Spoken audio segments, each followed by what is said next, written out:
Like a second place finish for Duelist Alliance with our new friend here. Alright, this is our Voiceless Voice Mitsurugi special. So check out our friends at tradingcarmint.com down below. Enter MCOL40 and save and a purchase. So we are playing a copy of the Miracle Raven here, which happens to be one of the cool new cards that we have. It's a pendulum scale of 0, which is really, really awesome. It can be used as a full tribute while it's on the field, and then if itself is tributed, it adds a ritual monster. Okay. Did you ever hard make this thing at all? You know, I make it hard make itself all constantly. You put it in pendulum scale, its pendulum effect is to ritual summon itself. That's fucking funny. Yeah. Okay, so yeah, we just play this. I mean, it's a pretty good card for what it does. We just want to be able to, you know, use this to fulfill some tributes, man, and get some searchability. So we are playing triple copies of Diviner. I mean, we are playing Voiceless Voice Mitsurugi. So, I mean, to be fair, you're going to have plenty of cool ways to get to all of the combo pieces that you're going to need. This is just one of those many ways that, you know, this was actually the old Voiceless Voice starter, was it not? Because you did this with the Trice Rockery. Yeah, so you just do it with Miracle Raven now. I mean, more options. I can't hate it. And then, of course, we were playing triple copies of Low. There's absolutely no reason why you shouldn't be playing this card. This deck, I think, is one of the coolest things that you can do. You did get sales banned a lot on the big guy today, which was kind of funny to hear. But, I mean, it's trading a negate for a negate. Did the traps blow up a lot of stuff with this? Like, was that your saving grace, or was it just the recurability? The recurability, yeah. The traps really didn't blow up anything. That's a sad day. They recycled more and specialed more. That's fair. So, yeah, Low's job is just to be a little helper so that we can play. And then, of course, we have triple copies of the Search for the Ritual. This is literally her only purpose, right? Just to be able... She also fulfills full ritual cost, doesn't she? No, she does not. I forgot what this card does. She searches, and then she performs a ritual while engraved. Oh, yeah. She gives you the ability to do a ritual. How was this card for you today? Because I know a lot of Voiceless Voice people have been considering cutting this card. Every time I cut it, I want it back, because just so many times you can just recover with it off of your trap card. Yeah, it puts back resources too, which is incredibly important. I think a lot of people kind of forget that this deck needs to be able to grind out the opponent. And if you don't grind... and it sends back any ritual spell, so I'm playing 3 different copies. I mean, yep. 2 copies of Skull Guardian, you never want to... I mean, 3 is just too much of a brick. Yeah. And of course, we're also playing the 1 copy of the Saravis here. You don't want to brick down too hard with these. I know some builds try the 2 Saravis. But I think we're at a point now that the 1 is good enough. There's not a... Did you trigger this as a hand trap a lot today? For the targeting aspect? Yes.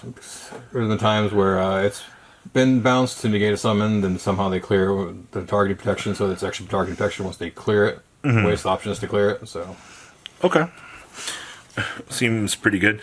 Boy. Alright, so now we get into the Mitsurugi cards. So, unfortunately, you know, as much as we like Voiceless Voice and we think that this deck is really, really good, Mitsurugi cards are just the better ritual theme, no matter how you want to look at it.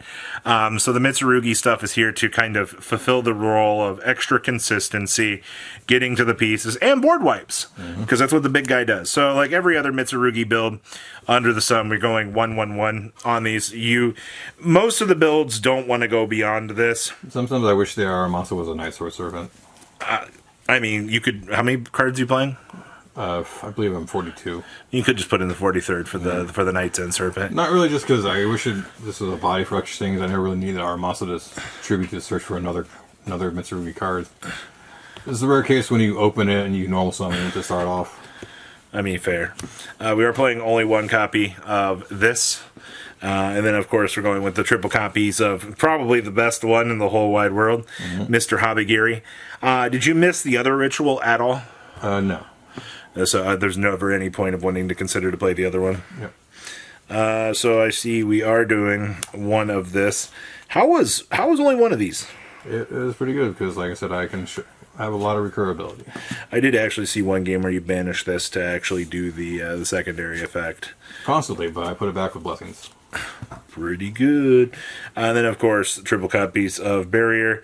This is the card that basically makes the deck go around. And then, of course, Blessings, which gets your recyclability going and all that other fun stuff. And then we are playing the Zap Trap card, which just beams out other friends so that we can continue to play the game. Then, of course, hey, look, it's Mitsurugi cards. Did you ever miss any additional copies of this? I mean, we're more of a hybrid build, so usually one's probably the way to go. So the same way I recur my prayers, the Voiceless Voice, I recur the Mitsurugi ritual. Okay. Going with the triple copies of Prayers, best gosh darn card ever made for this deck. And I do see, how is this? It is in there because it's the next target, and we are playing triple preparations. Yes. So how was triple pre-prep? Good. I mean, it gets basically everything that you want, right? If you don't have Mitsurugi, you add it. If you don't have Voices, you add that. It adds one or the other. This ensures we get some protection just to be able to play the game. No attack talents? Nope. Okay. We actually played the triple Ash Blossom in the main deck, and we also had triple Imperm. No Fuas either in the main deck, so we're rounding out of what, 42 you said? Or close to it? I believe so, yeah. Okay. How was the Miracle Raven? When the Let Me Go off is pretty good. Because it's a, like I said, if you see one engine, it allows you to go to the other. Alright, extra deck. My favorite part. Hey, look. Some incredibly stupid cards. Because, turning the low into one of these, watching the low come back. The main thing is to turn the Raven into that. Oh, that's fair.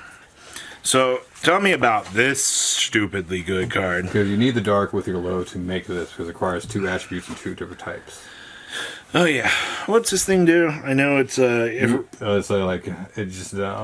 just recurs, or starts your other engines. You reveal a ritual, and then you add another ritual with a different type and attribute. Did the piercing damage ever come up from this guy? Yes, also because it gives you a big 4100 and 32 attack piercing. It does come up.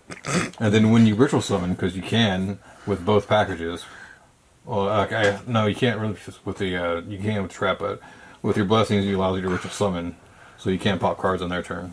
That's kind of cool. 2 copies of Dynamondo, typically the rotator usually for the packages, just to be able to, do what you need to do. And the shuffle back's usually pretty good. We have 1 IP, 1 SP, pretty standard stuff. Unicorn for the additional form of interruption. We also do have the Axis Code Talker, 1 Typhone, just to kind of be able to clean up the threats that the opponent would be having. And then I do see good old Herald here, just to be able to, just clean up the standard problems that most of the builds usually have. Also, I mean, searchability is really freaking stupid. We do have access to Omega. Did this come up at all? Not really. And then, of course, the big cleanup aisle 9 with him. I mean, is there anything you change in the extra deck? So I've had a Gorgon and be another target set Ashlon, just for IP. That's fair. I mean, the Gorgon is just kind of free DLC for what you kind of want for this deck. Side deck here. So, we went with... Why only 2 Droll? I was just messing around with things, trying to fit things into the side deck. Just for to cover bases. I see. We do have the 1 Magna Hut, which does bridge into this.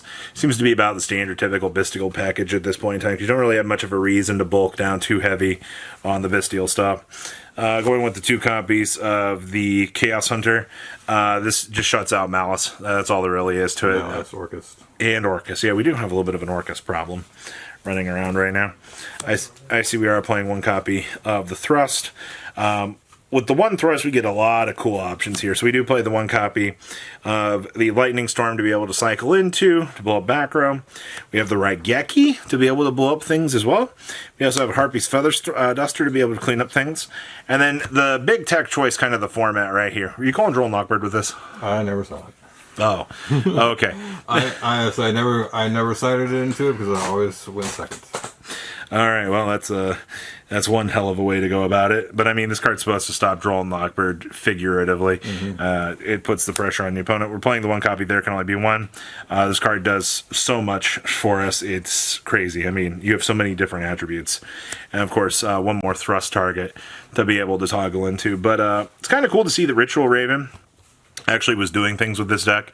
You got the chance to see some cool toolbox options, and I mean, you finished what was it, X1 or 201? Yeah, 201. So undefeated, good stuff. But yeah, I hope you guys enjoyed this. Check out friends.streetincarmit.com down below, and peace. Patrons. Thank you. Ah!